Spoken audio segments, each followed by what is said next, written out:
What are you seeing, in the new growing markets? Yeah, wow. We were talking about this a little bit before. I spend a lot of time on the road. And I love it. I love being in market with customers and with our partners. I learn so much about the different behaviors, the different products, the different innovations. Two of the markets that I think, first of all, I believe that co-brand can be loyalty in every single market, for sure, different forms. Co-brand in most markets, very successful and tons of opportunity. Two markets that I think I'll focus on are India and Brazil. We have been talking about India for so long as primed for growth. It is growing. Let's all be clear. It is exploding. Yeah. The stat that I like to use is, I think as of March of this year, there were like 85 million credit cards in the market. 85 million. Over 10% of those come from just two large co-brand partners. Wow. Just over 10%. They have over 40 actively marketed co-brand programs in market today.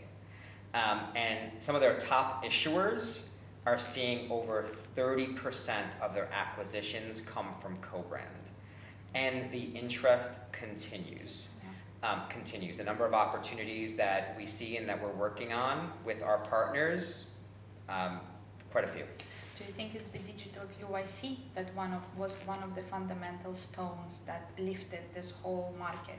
A lot of it does have to do with sort of government and government regulation. And I know that we often talk about regulation sometimes as not being necessarily something, but it actually spurs innovation. Yeah. And for example, in India, because of the financial inclusivity that's being driven, some of the innovation coming out of that market is actually really incredible. So for example, because of the land mass and the infrastructure, because of the population size, and not everyone being in a city, but because KYC is so important to getting a customer approved, they've moved to video KYC. And as a result, that's helped customers get the cards they want. It's helped the issuers get the customers they want. It's a win-win-win for everybody. So, and oftentimes regulation is spurring that innovation. Speaking of financial inclusivity, Brazil is the other market that I would like to talk about a little bit. And because they're having their own crisis at the moment, for example, but they've been growing. They've always had the traditional co-brands and airlines and sort of fuel and retail. And then again, the government came in wanting to spur financial inclusivity. And as a result, almost overnight, millions of people went from being unbanked to banked. And as a result, the innovation that has come out of Brazil has been really incredible. Everything from new verticals that are approaching the co-brand space, right? Whether it's marketplaces, whether it's transit, everything to different sort of form factors. Traditionally, we think about co-brand as a credit card, debit cards, and prepaid cards. But also the co-brand model itself there. Because they made it easier to get a banking license, a lot of merchants decided they wanted to self-issue their cards and own that customer experience from end to end. You see a lot of payment facilitators, even acquirers, going in and issuing cards. And you also see it as a market where the prevalence of digital wallets it actually almost started there in terms of the prevalence of those digital wallets, and now has kind of caught on around the world. So again, the massive innovation, and I think they'll see their little lull, still tons of opportunity, but I see tremendous opportunity there. This is so good to hear, because that's exactly echoes what we're seeing at Global Loyalty Organization, that actually in emerging markets such as UAE, India, Brazil, Argentina, Turkey, the innovators, the new players are leapfrogging some of the developed markets because they're able to implement the technology, the digital KYC, the onboarding process of the client much faster than in our traditional developed markets like US or UK, where everyone has 4 or 5 cards.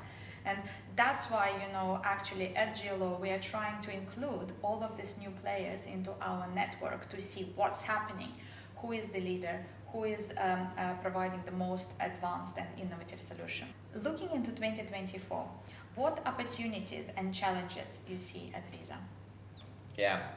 So, the challenge, I think, will remain the same in 2024 for co-brands globally, which is just, it's it's becoming more and more saturated. Some markets are very mature, other markets are becoming more saturated.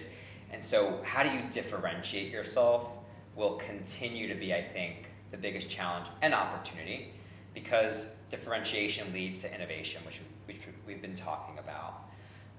The opportunity is, I wish I had a crystal ball, because what we're seeing right now is a lot of sort of new co-brand models or new entrants, right? You have a lot of fintechs coming in with a tech stack, and that's truly innovative, bringing new customer experience and guaranteeing speed to market. Some are saying within 90 to 120 days, which is something that's very difficult for a traditional issuer to do. And potentially them white labeling and selling that to issuers so they can offer these innovative experiences to their customers, right? You're also seeing, like I mentioned earlier, payment facilitators come in and acquirers come into this space. Is that something where you're going to have a lot of new entrants?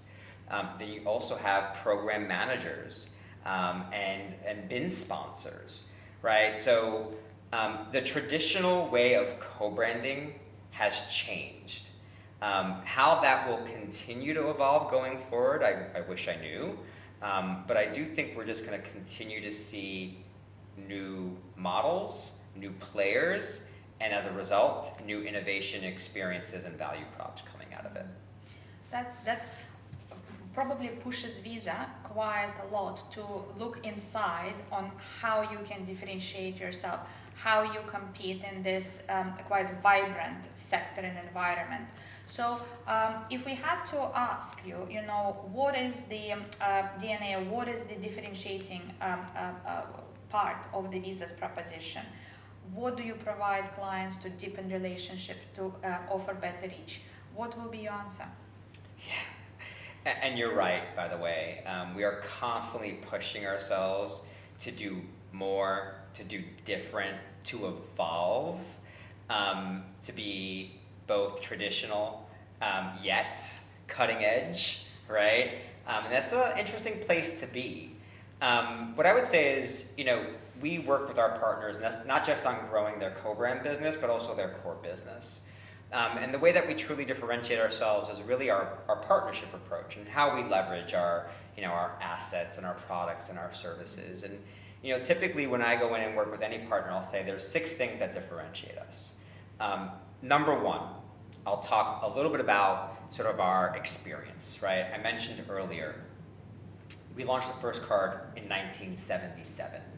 Okay, so we have, 46 years of experience in this space, right? And we have over 700 programs globally. So we can bring back global knowledge and best practice to our customers and customize it for the local market needs. That's number 1, is the experience. Number 2 is the brand. We conduct research across most markets, and in most markets, it comes back that customers prefer Visa. So there's a lot of brand synergy with our partners, because their customers are also preferring their brand. And we say we like to uplift everyone everywhere. So that brand synergy is really important. You mentioned a couple of times about our size. We are the largest sort of network. And as a result, we have lots of insight and lots of data that we also bring to our partners to grow. We talked a little bit about sort of our assets and our sponsorships. We have some world-class sponsorships, right? FIFA, the Olympics, the NFL. These are all tools that will help our partners engage their customers, right? Products and services. You may not know this, but we have hundreds of products and services, everything from loyalty solutions down to like fraud prevention. And that's all to enable our partners to provide their customers with that best-in-class customer experience. And quite frankly, the thing that I'm most proud of is the people.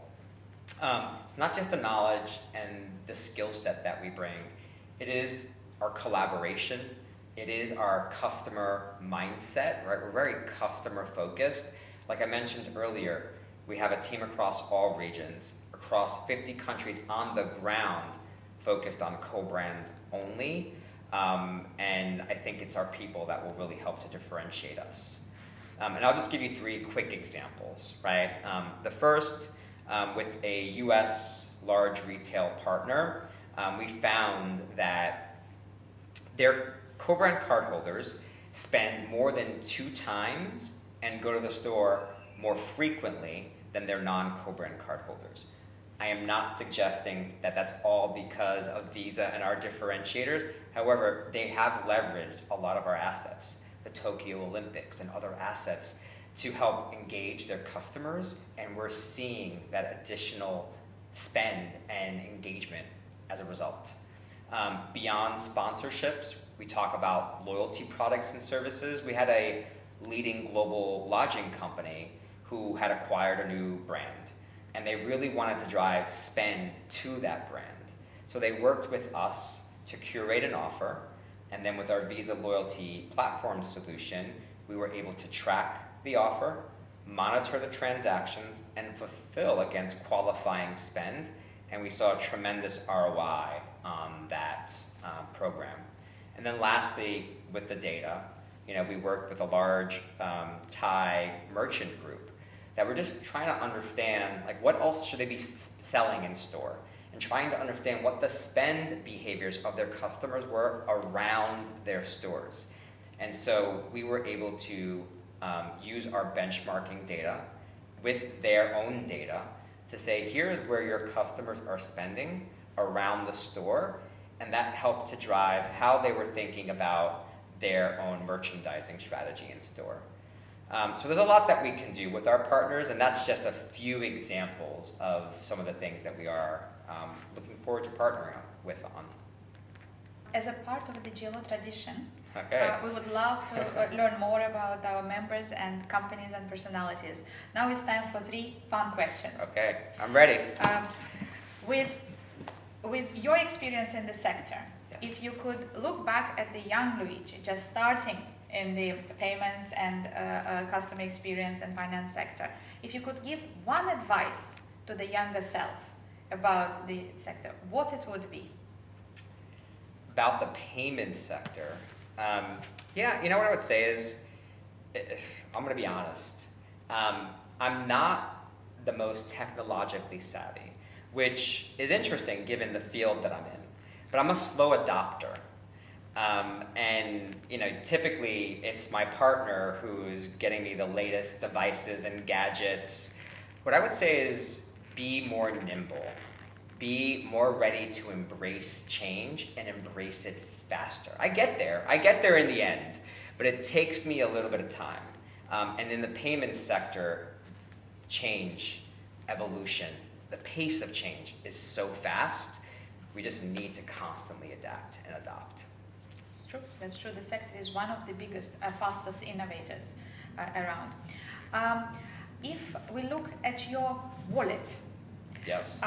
What co-brand cards we could see there, or what is your favorite program that you collect miles or points or experiences? So given the amount of, so I'll share 2 things. So I'm based in Europe, but I've moved here from the US. And some of the value props in the US are, in my humble opinion, stronger than some of the European value props. And on those cards, I'd offer no foreign transaction fees as well. So I still have quite a few, actually, primarily US co-brand products in my wallet. And of the 4 co-brand cards, all 4 are travel related. But it does have to do with the fact that I travel so much. There are other cards that I see in market that I would love to have because of a unique experience. They may not just be offered where I am physically located. But yes, I'm still a travel junkie at heart. And the last one. If you had a magic wand in your current position and you could immediately add any feature or any technology to the current Visa co-brand or loyalty proposition, what it would be? I don't know if it's a specific feature exactly. It's not something very tangible. But but I'm so time strapped. We're all so time strapped.